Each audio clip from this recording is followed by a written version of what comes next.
ঠাকুরের আতুল চরণে প্রণাম জানিয়ে, আরাধ্যা জগৎজননী বড় মায়ের আতুল চরণে প্রণাম জানিয়ে, পরম পূজ্য পাদবর্দার চরণে প্রণাম জানিয়ে, পূজনীয় আচার্যদেবের চরণে প্রণাম জানিয়ে সকলকে আমার আনন্দিত জয়গুরু বলে আলোচনা প্রসঙ্গে ষষ্ঠ খণ্ডে বিকালে শ্রী ঠাকুর বাঁধের নিচে মাঠের ভিতর এসে বসেছেন।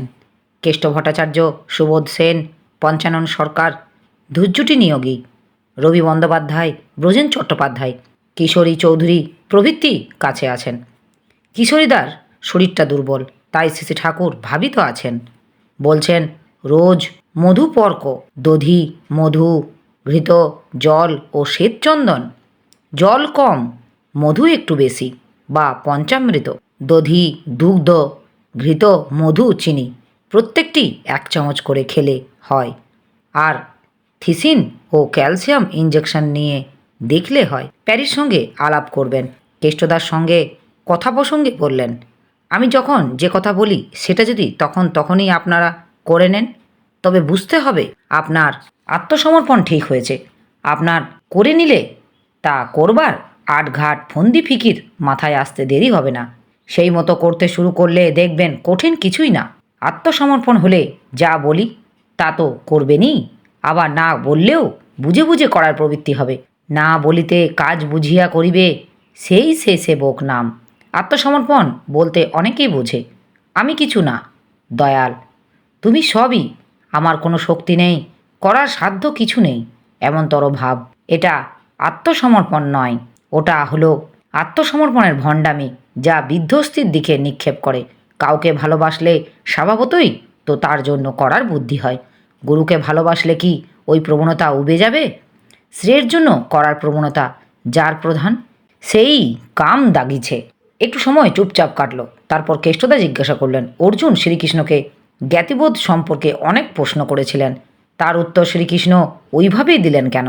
শ্রীকৃষ্ণের কথা শুনে মনে হয় স্বজন ও গুরুজনের প্রতি অর্জুনের যে প্রীতি ও শ্রদ্ধা, সেটা যেন একটা দুর্বলতা। সত্যিই কি তাই? মানুষের এইসব ভাবানুকম্পিতা যদি না থাকে, তাহলে সে বড় কাজ করবে কি করে? শ্রী ঠাকুর, আত্মীয় স্বজন ও গুরুজন প্রতিপ্রিয় ও শ্রদ্ধেয়, সে বিষয়ে কোনো সন্দেহ নাই। কিন্তু গুরু বা ইষ্টের তুলনায় কেউ কিছু নয়, বিশেষত তারা যদি ওই গুরু বা ইষ্টের শত্রু হয়ে দাঁড়ায়। সেখানে মমতার দ্বারা চালিত হওয়া মানে গুরুভক্তিকে শিথিল করা। প্রাথমিক জিনিস হলো বাঁচা ও বাড়া, এটা থাকে ইষ্টে। তাই প্রয়োজন হলে তার জন্য বাপ মা ভাই বন্ধু সবাইকে ত্যাগ করা যায়। যাকে অবলম্বন করে মানুষ জীবন বৃদ্ধির পথে চলে, তিনিই মূল ও মুখ্য। শ্রীকৃষ্ণ অর্জুনকে বুঝিয়ে দিলেন, শয়তান যদি রাজত্ব করে তবে অর্জুনের ইপ্সিত ধর্ম, জাতি, কুল, মান কিছুই রক্ষা পাবে না। তাই শয়তানকে ধ্বংস করা লোকমঙ্গলের জন্যই অপরিহার্য। এর মধ্যে দেশ হিংসার বালাই নেই, বরং অবসম্ভাবী যুদ্ধকে এড়িয়ে চলার বুদ্ধি পিছনে আছে দুর্বলতা।